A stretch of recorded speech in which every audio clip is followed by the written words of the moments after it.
കഴിഞ്ഞ 2 മാസമായി ഇന്ത്യയുടെ പല ഭാഗങ്ങളിലും ഇൻഫ്ലുവൻസ കേസുകൾ വർദ്ധിച്ചു വരുന്നതായി ഇന്ത്യൻ കൗൺസിൽ ഓഫ് മെഡിക്കൽ റിസർച്ചിന്റെ റിപ്പോർട്ട്. നീണ്ടുനിൽക്കുന്ന പനിയും ചുമയുമാണ് ഇൻഫ്ലുവൻസ വൈറസിന്റെ പ്രധാന ലക്ഷണങ്ങൾ. 2 വർഷം നീണ്ടുനിന്ന കോവിഡ് മഹാമാരിയിൽ നിന്നും കരകയറി വരുന്ന ജനങ്ങളിൽ ഇൻഫ്ലുവൻസ വീണ്ടും ഭീതി സൃഷ്ടിച്ചിരിക്കുകയാണ്. ഇന്ത്യയിലുടനീളം പനിയും പനി അനുബന്ധ രോഗങ്ങളും ബാധിച്ചവരുടെ എണ്ണം വർദ്ധിച്ചു വരികയാണ്. Influenza A sub type H3N2 വൈറസാണ് ഇതിന് കാരണമെന്ന് Indian council of medical research അറിയിച്ചു. H3N2 വൈറസ് മറ്റ് ഉപവിഭാഗങ്ങളെ അപേക്ഷിച്ച് കൂടുതൽ അപകടകാരിയാണ്. കഴിഞ്ഞ 2-3 മാസങ്ങളായി ഇന്ത്യയിലുടനീളം വൈറസ് വ്യാപകമായി പടരുകയാണ്. രോഗികൾ അണുബാധയിൽ നിന്ന് മുക്തി നേടാൻ നീണ്ട സമയം ആവശ്യമാണ്.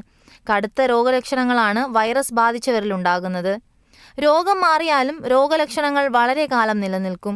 ഇൻഫ്ലുവൻസയുടെ പുതിയ സ്ട്രെയിൻ ജീവന് ഭീഷണിയല്ല. എന്നാൽ ചില രോഗികൾക്ക് ശ്വാസകോശ സംബന്ധമായ പ്രശ്നങ്ങൾ ഉണ്ടാകുന്നതായും റിപ്പോർട്ടുകളുണ്ട്. ഇൻഫ്ലുവൻസയുടെ ചില ലക്ഷണങ്ങൾ കോവിഡിന് സമാനമാണ്. വൈറസ് ബാധയിൽ നിന്ന് സ്വയം പരിരക്ഷിക്കുക എന്നതാണ് പ്രധാന ഘടകം. ചുമ, ജലദോഷം, ഛർദി എന്നീ ലക്ഷണങ്ങൾ വർദ്ധിച്ചു വരുന്ന സാഹചര്യത്തിൽ ആന്റിബയോട്ടിക്കുകളുടെ വിവേചനരഹിതമായ ഉപയോഗത്തിനെതിരെ ഇന്ത്യൻ മെഡിക്കൽ അസോസിയേഷൻ രംഗത്തെത്തിയിരുന്നു. ആന്റിബയോട്ടിക്കുകൾക്ക് പകരം രോഗലക്ഷണങ്ങൾ മനസ്സിലാക്കി മാത്രമേ ചികിത്സ നൽകാവൂ എന്നും മെഡിക്കൽ അസോസിയേഷൻ ഡോക്ടർമാർ നിർദ്ദേശിച്ചു.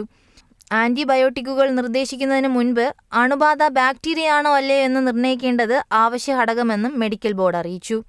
News desk, Kerala vision news.